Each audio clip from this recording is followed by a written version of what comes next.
Yung charisma, the word charisma, meron siyang X factor. If there's an election today for any position, landslide siya. Amazing charisma. Si Vice President Sara Duterte, when she came here, the effect on the crowds, I saw her effect on the crowds. I saw her impact and charisma, not only towards the media. It was standing room only here.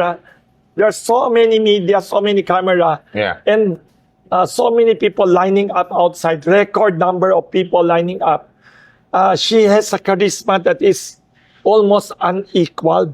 Si Vice President Sara Duterte, I saw her effect on the people and the way she genuinely, sincerely enjoyed mingling with the people. I was surprised. There are so many people pushing, asking for a picture with her, selfie, want to shake her hand, want to touch her lang. Tapos I saw people crying. People who saw her, they would cry. A few of them became hysterical pa. Talagang sabi ko, ano to, santo ba? Talagang parang artista na parang santo na they love her. And yung staff ko, I saw the effect. And she is very good with the people. She has this common touch. She's like a movie star, charismatic person, very unique. And when she came here during the Pandesal Forum of Fall Pandesal Day, her answers and conversation to the media, to me, very heartwarming, very down-to-earth, very non-politician effect. I was amazed. Her answers, like, I asked her, Ma'am, there are so many problems in this country today. There are so many political problems, flood control, corruption crisis, economic crisis, price of rice crisis, everything crisis. What is, sabi ko, maiba naman to change the topic. What about your personal crisis? What was your worst personal crisis? How did you cope with it? What can you share? Nagulat ako, for somebody who looks very young, I googled immediately how old she was, 47 years old. Sabi niya, her crisis, aging. Nagulat ako, aging. Like pagkatanda. Okay. Nagulat ako because she doesn't look old, number one. Number two, that is one thing that everyone in the world will encounter or are encountering or struggling with or on a daily basis. I'm sure you ask your parents, your grandparents, they have to struggle with it every day, every year. It's something sad happening na not big crisis, but it's a major crisis na very interesting. Totally unexpected answer, and the way she recounted it, very unexpected. She started by saying, every morning when she takes a bath, when she shampoos daw, her hair daw. Ang descriptive. Nahuhulog daw ang hair niya. 50 daw na bibilang niya. 50 na. Nag-worry tuloy ako for her. Everybody, alam mo, you could hear the pin drop in the entire place.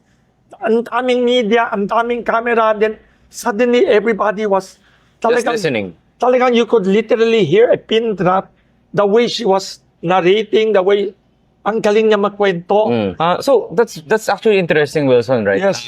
That time ba nagsabi din ba sila that ito lang yung topics na pwedeng pag-usapan right during this event, or hindi naman, wala namang bilin or anything? Very interesting. Yung mga assistants niya were telling us, pwede ba na the topic would be not too long because there will be many people lining up outside. Sana daw yung talk should not be too long. Okay. Tapos everywhere she goes kasi, people talk about politics. Okay. Everywhere she goes, people ask about politics. Siyempre, right? So mga assistants niya will baka this session would be less on politics and more about your event. Yeah. More about the bread, about food, about And then, like your question, you're asking her personal life, right? But surprisingly, when the media kept on raising their hands, sabi ko, I could not accommodate all this media. They came all the way here. Siyempre, yung tanong nila, politika. Yes. So I asked her, and in fairness to her, walang problema siya. Wala siyang prepared questions, walang wala siyang sinabi, walang question na ganyan, wala naman. And I was surprised, like, she was telling very personal stories that could relate to everyone. Okay. I think I could see why she is so popular and why the father is very popular. Number one, they come across as very authentic. They Not speak the language. scripted. They speak the language of every ordinary person. Okay. They don't parang speak over you. Parang some politicians, when they talk, parang they're reciting something to the, they're really, Okay. and iba ang effect, I don't know how to describe it eh. Yung charisma, the word charisma, meron siyang X factor. If there's an election today for any position, landslide siya. Amazing charisma. Grabe, mga kababayan, no?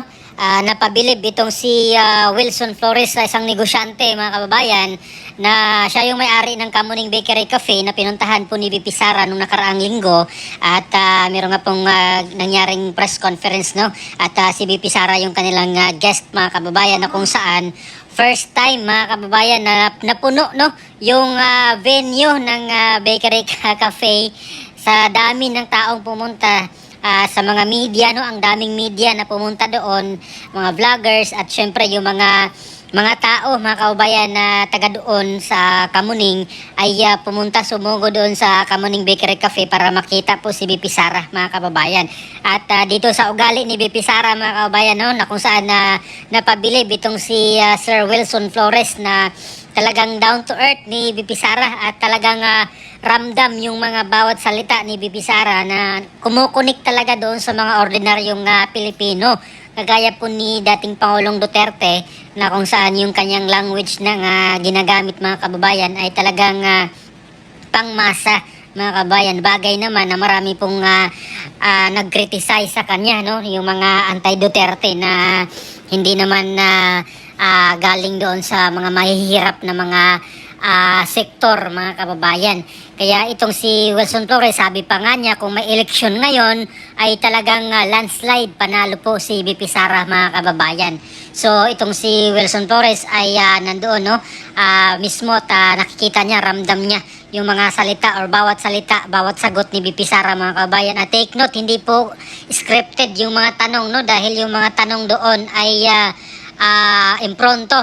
Kung ano po yung tinanong ng media ay yun po yun, hindi po, wala pong nangyaring bigayan na mga tanong, no, bago yung press con, unlike doon sa mga ibang politiko, ibang mga press conference na yung mga tanong ay prepared na, mga kababayan. Alam naman nating lahat na yan na ganyan po yung ibang press conference, no, lalo na sa ibang mga politiko, prepared na po yung mga tanong, mga kababayan. Dito sa kay VP Sara ay hindi po prepared, no, wala pong mga tanong na ginawa bago po yung press con, talagang impronto, on the spot, mga kababayan. At para po sa aking opinion, mga kababayan, no, at nakailang cover na rin po tayo, nakailang punta tayo sa mga event ni VP Sara, mga kababayan. First time kong nakita siya personal doon sa Batangas noong 2022 presidential election, no, campaign nila doon sa Batangas, sa Lipa. At nakita natin mismo si VP Sara, mga kababayan, for the first time, at ramdam ko rin na talagang iba yung kanyang pagkatao, no? Parang ordinaryo lang siya, mga kababayan, down to earth, napakadaling lapitan, at siya po mismo yung kukuha ng cellphone mo para makipag-selfie. Unlike doon sa mga ibang politiko na ramdam mo naman talaga, no, makikita mo yung isang politikong plastic dahil sa gesture pa lang talaga, mga kababayan, ay makikita mo talagang plastic, no? At pag nakatalikod na or wala na doon na hindi ka nakaharap ay nag-aalcohol po sila, mga kababayan. Marami pong mga ganyang politiko na napaka-plastic, napaka-arte. Pero itong si VP Sara talaga ay makikita mo ay down to earth, hindi siya plastic, mga kababayan. Ramdam naman natin yan, mga kababayan, no? Bukod na lang doon sa mga anti-Duterte na mga ipokrito talaga na manggagamit. Ayan, so makikita mo talagang ramdam mo yung sinseridad ni VP Sara na makamasa po sila, mga kababayan, no? Itong pamilya Duterte, makamasa po sila, kaya love na love po talaga sila sa mga tao sa Davao, no? Yung mga nasasakupan nila doon sa Davao City at doon sa mga karatig lugar na alam yung mga ugali ng mga Duterte, ay makakapag-attest po talaga sila na hindi mga plastic itong mga Duterte, no? Yung kailang ugali ay pangmasa talaga para po sila sa mga mahihirap talaga. Hindi po sila mahipokrito, hindi sila manggagamit, at lalong-lalo na hindi po sila kurakot, mga kababayan. Based po yan sa aking experience na nakasama po si BP Sara. At bilang nakapunta na rin ako ng Davao, nakatira po kami ng Davao for 7 months, at alam ko yung ng mga tao doon sa Davao, talagang mataas yung respeto nila doon sa mga Duterte, no, doon sa mga namumuno doon. At gaya po sa mga leader nila, yung mga tao po, yung mga taga Davao, disiplinado talaga, mga kababayan. Kaya yun po yung nangyari. Kung maganda yung leader, maganda po yung kalabasan, no, maganda yung mga tao doon, yung mga ugali, yung mga respeto, yung disiplina, nandun na po lahat yan, mga kababayan. Kaya para sa akin, the best talaga tong mga Duterte, no, na mga politiko. Hindi po sila mga epal, hindi po sila manggagamit, hindi sila kurakot, lalong-lalo na. At kitang-kita naman natin yan doon sa Davao, no. Sa election pa lang, hindi po sila namimili ng boto. Yung mga kalaban nila sa politika, yun na may mili ng boto, no. Tingnan naman natin yung nangyari noong nakaraang eleksyon. Gamit nila yung AKAP, yung TUPAD, yung AX, pero talo pa rin sila, mga kababayan, no, dito kay sa mga Duterte, na wala po, hindi po sila namimili ng boto.